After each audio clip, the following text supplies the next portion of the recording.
வணக்கம் நண்பர்களே. பண பிரச்சனை தீராமல் கஷ்டப்படுகிறீர்களா? கையில் பணம் தங்கவில்லையா? பௌர்ணமி அன்று செய்யும் இந்த சென்னாயுருவி பூஜை உங்கள் வாழ்க்கையை மாற்றும் சக்தி கொண்டது.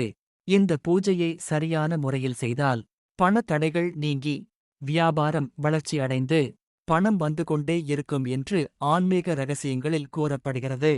பௌர்ணமி அன்று சென்னாயுருவி செடிக்கு காப்பு கட்டி எலுமிச்சை பலி கொடுத்து அவல், பொரி, கடலை, வெற்றிலை, பாக்கு, தேங்காய், பழங்கள், இளநீர், பால், சர்க்கரை பொங்கல் வைத்து பூஜை செய்ய வேண்டும். பிறகு வேரை ஆணிவேர் ஆறாமல் எடுத்து ஆண்கள் வலது கட்டை விரல் அளவும் பெண்கள் இடது கட்டை விரல் அளவும் வெட்டி எடுக்க வேண்டும். ஜவ்வாது, சந்தனம், பன்னீர் கலந்து வேரில் பூசி மஞ்சள் அல்லது வெள்ளை பட்டு நூல் சுற்றி வெள்ளி தாயத்தில் வைத்து பூஜை செய்ய வேண்டும். முதலில் விநாயகர் மந்திரம் 108 முறை ஜபிக்க வேண்டும்.